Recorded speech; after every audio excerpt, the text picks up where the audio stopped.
সুপ্রিয় দর্শক, সবাইকে শুভেচ্ছা জানাচ্ছি। আমি ডক্টর রহমতুল্লাহ, তুরস্কের ইস্তাম্বুল থেকে আপনাদের সঙ্গে আছি। গতকালকে একটি ভিডিও করেছিলাম যার টাইটেল ছিল যুক্তরাষ্ট্র কি ইরানে হামলা করবে? আমি দেখেছি আপনারা অনেকেই আগ্রহ প্রকাশ করেছেন, অনেকেই আমাদের আলোচনাটিকে পছন্দ করেছেন। আজ ওই আলোচনার উপর ভিত্তি করে নতুন একটি আলোচনা আমরা সামনে নিয়ে আসতে চাই। সেটি হলো ইরান মধ্যপ্রাচ্যে কেন গুরুত্বপূর্ণ? ইরান আন্তর্জাতিক রাজনীতিতে কেন গুরুত্বপূর্ণ? শুধু কি ইরানের সামরিক শক্তির কারণে ইরানকে এতটা প্রেসারে রাখা হচ্ছে, চাপে রাখা হচ্ছে?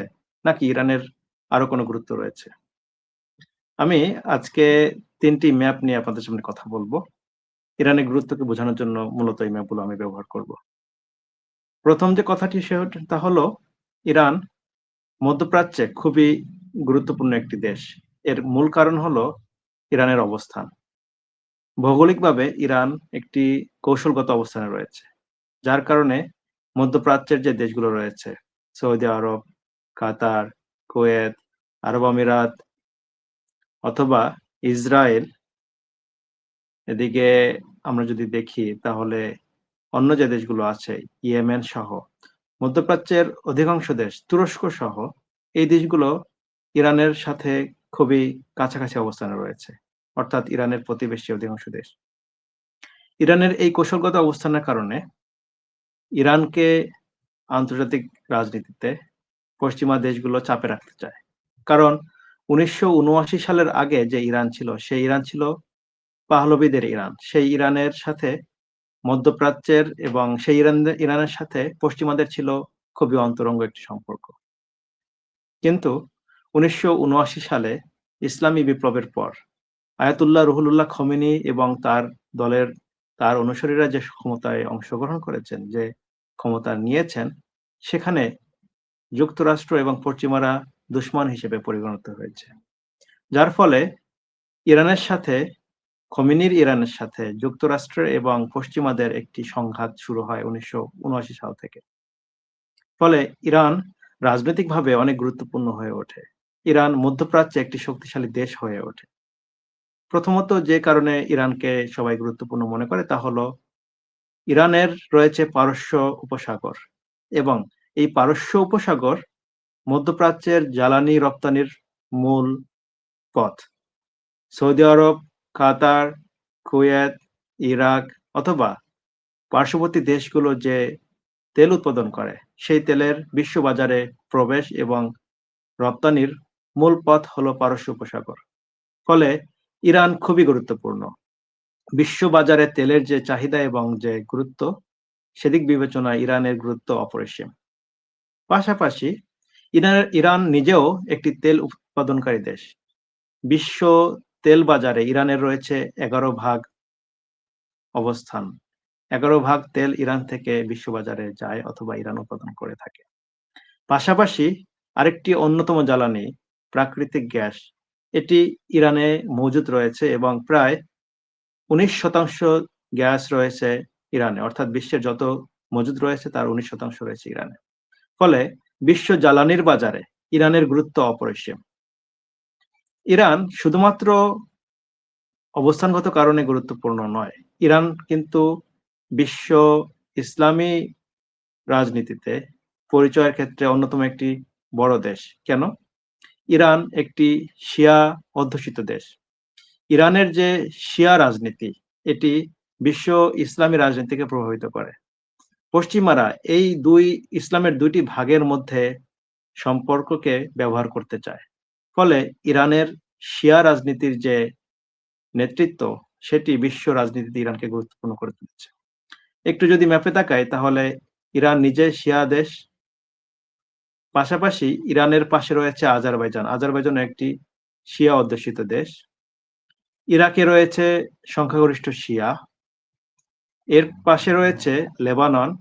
লেবাননে রয়েছে প্রায় ৩৫% শিয়া। শিয়া রাজনীতি এবং সুন্নি রাজনীতির যে প্রতিযোগিতা, যে ক সংঘাত, এটি আমরা দেখছি। বিশেষ করে সৌদি আরবের রাজনৈতিক শক্তির যে উন্নয়ন হচ্ছে, তাতে করে মধ্যপ্রাচ্যে এবং বিশ্বে শিয়া এবং সুন্নি মতবাদের মধ্যে সংঘর্ষ অনিবার্য হয়ে উঠছে। ফলে বিশ্ব রাজনীতিতে, মধ্যপ্রাচ্যের রাজনীতিতে এবং ইসলাম ধর্মের দুটি অংশের রাজনীতিতে ইরানের গুরুত্ব অপরিসীম। ইরান কেন কৌশলগতভাবে খুবই গুরুত্বপূর্ণ তার আরেকটি উদাহরণ আমি এখান থেকে দেখাতে চাই। এই যে পারস্য উপসাগর রয়েছে, এই উপসাগর থেকে বিশ্ব জ্বালানির প্রায় 20% রপ্তানি হয়ে থাকে, আদান-প্রদান হয়ে থাকে। এবং ইরান হচ্ছে এই যাত্রাপথের একমাত্র দেশ যার হাতে রয়েছে একটি গুরুত্বপূর্ণ পথসীমা, তার নাম হরমুজ প্রণালী। এই হরমুজ প্রণালী পার হয়ে বাহরাইনের, কাতারের, কুয়েতের অথবা ইরাকের তেল বিশ্ববাজারে যেতে পারে, সৌদি আরবের তেল। ফলে ইরানের এই কৌশলগত অবস্থান ইরানকে শক্তিশালী করেছে, গুরুত্বপূর্ণ করেছে। ইরানের পথ থেকে তেল পাড়ি দিয়ে ইয়েমেন হয়ে সুয়েজ কানাল হয়ে বিশ্ববাজারে যায়। ফলে এই যে গুরুত্ব, ইরানের গুরুত্ব, ইরান এই কারণেই আমেরিকার সাথে প্রতিযোগিতায় লিপ্ত। আমেরিকা ইরানকে প্রভাবিত এবং আমেরিকা ইরানে হস্তক্ষেপ করতে চায়। পাশাপাশি আরেকটি গুরুত্বপূর্ণ দিক হলো মধ্যপ্রাচ্যের যে জনসংখ্যা রয়েছে তার কয়েকটি বিভাজন রয়েছে। সেটি হলো জাতিগত বিভাজন। ইরানে জাতিগত বিভাজনটি প্রকট। ইরানের জনসংখ্যার অধিকাংশ পার্সিয়ান হলেও এর বাহিরে কিছু আঞ্চলিক জনশক্তি রয়েছে, আঞ্চলিক পরিচয় রয়েছে, যেগুলো ইরানের রাজনীতি এবং আঞ্চলিক রাজনীতিতে অনেক গুরুত্বর দাবি রাখে এবং বিশ্ব রাজনীতির মোড়লেরা এই রাজনৈতিক এবং জাতিগত বিভাজনকে কাজে লাগিয়ে ইরানকে প্রভাবিত করতে চায়। একটু যদি খেয়াল করি তাহলে এখানে রয়েছে বেলুচিস্তান। এই বেলুচিস্তানে কিন্তু এখন পাকিস্তানের বেলুচিস্তানের স্বাধীনতাকামী আন্দোলন হচ্ছে। বেলুচিস্তান ইরানেও রয়েছে এবং ইরানেরও কিন্তু বেলুচদের সাথে সমস্যা রয়েছে। ফলে বেলুচিস্তান আলাদা একটি যদি রাষ্ট্র করা যায় তাহলে ইরানকে ভেঙে দেওয়া সম্ভব। আন্তর্জাতিক বিশ্ব, বিশেষ করে পশ্চিমারা এই রাজনীতিতে তারা অনেক বেশি অগ্রসর। আরেকটি বিষয়, আজারবাইজানে রয়েছে আজারি তুর্ক, আজারিদের তুর্ক ইরানেও রয়েছে। ইরানের 2 থেকে 3টি বড় শহরে আজারি তুর্করা বসবাস করে, যেটি আজারবাইজানের জন্য খুবই গুরুত্বপূর্ণ এবং এই তুর্করা আজারবাইজানিদের সাথে বসবাস করতে চায়। ফলে এই অংশকে ভেঙে দিতে পারলে ইরান আরো ছোট হয়ে যাবে। ইরানের রয়েছে কুর্দি জনশক্তি। এই কুর্দি জনশক্তি ইরাকেও আছে, তুর্কিতেও আছে, সিরিয়াতেও আছে। সিরিয়ার গৃহযুদ্ধের সময় আমরা দেখেছি ওয়াইপিজি নামে একটি কুর্দি সংগঠন গড়ে উঠেছিল যারা স্বাধীনতা চায়। এই ওয়াইপিজির একটি এক্সটেনশন রয়েছে ইরাকের কুর্দিস্তানে। এর একটি এক্সটেনশন রয়েছে তুরস্কের পিকেকে। সুতরাং আঞ্চলিকভাবে কুর্দিরা একটি দেশ গঠন করতে চায়। কিছু সশস্ত্র সংগঠন, গোষ্ঠী সেই আন্দোলনে লিপ্ত রয়েছে দীর্ঘদিন ধরে। ইরানের যে কুর্দিরা রয়েছে তারাও এই কুর্দিদের সাথে অনেক ক্ষেত্রেই একত্রে বসবাস করতে চায়।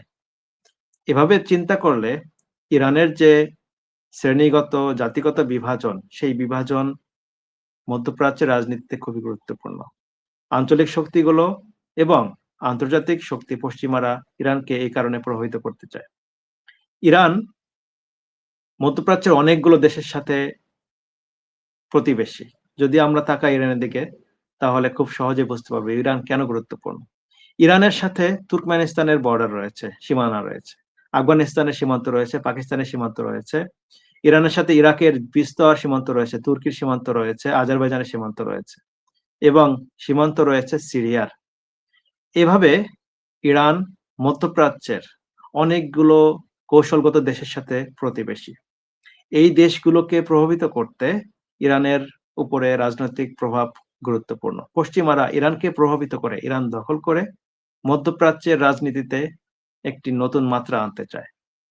ইরানকে দখল করে তারা ইরাককে আবারও প্রভাবিত করতে চায়, তুর্কিকে নিয়ন্ত্রণ করতে চায়, মধ্য এশিয়ার তুর্কমেনিস্তান এবং অন্য দেশগুলোকে নিয়ন্ত্রণ করতে চায়, আফগানিস্তানের হস্তক্ষেপ, আফগানিস্তানের প্রভাব ধরে রাখতে চায়, পাকিস্তানের সাথে সম্পর্ক ধরে রাখতে চায়। ইরান যদি কোনোভাবে দখল করা যায় তাহলে মধ্যপ্রাচ্যে নতুন করে একটি রাজনীতি, নতুন করে একটি অঞ্চল, নতুন করে কিছু দেশের সামনে নিয়ে আসা সম্ভব, নতুন করে কিছু দেশ তৈরি করা সম্ভব। পশ্চিমারা সেজন্যই ইরানকে দখল করতে চায়, ভাঙতে চায়। ইরানের এই রাজনীতি পশ্চিমাদের সাথে সংঘাতপূর্ণ রাজনীতি ১৯৭৯ সাল থেকে শুরু, এখনো চলছে। যুক্তরাষ্ট্র ইরানের অস্থিতিশীলতা চাইবে, ইসরায়েল ইরানের ব্যর্থতা চাইবে, কারণ ইসরায়েলের নিরাপত্তা রক্ষা করার জন্য ইরানের রাজনৈতিকভাবে দুর্বল হওয়া প্রয়োজন। যুক্তরাষ্ট্র ইরানকে দুর্বল করতে চায় ইসরায়েলের নিরাপত্তার জন্য। যুক্তরাষ্ট্র মধ্যপ্রাচ্যের স্বার্থ সংরক্ষণ করার জন্য ইরানকে দুর্বল করতে চায়। ফলে সামরিক শক্তির পাশাপাশি ইরানের অবস্থানগত সমৃদ্ধ সম্পদ এবং বৈচিত্র্যময় জনগোষ্ঠী মধ্যপ্রাচ্যে আমেরিকার স্বার্থের সাথে খুবই সম্পৃক্ত। ইরানের এই বৈশিষ্ট্যগুলোকে কাজে লাগিয়ে মধ্যপ্রাচ্যে আমেরিকা নতুন করে প্রভাব বিস্তার করতে চায়। আশা করি আমেরিকা ইরানে সরাসরি হস্তক্ষেপ করার মতো কোনো ভুল করবে না। তবে ইসরায়েলকে দিয়ে ইরানে অস্থিতিশীলতা তৈরির চেষ্টা করতে পারে, অথবা যেকোনো রাজনৈতিক পক্ষকে কাজে লাগিয়ে তারা স্বার্থ সিদ্ধির চেষ্টা করতে পারে। প্রিয় বন্ধুরা, আশা করি আপনারা আমার আলোচনাটি পছন্দ করেছেন।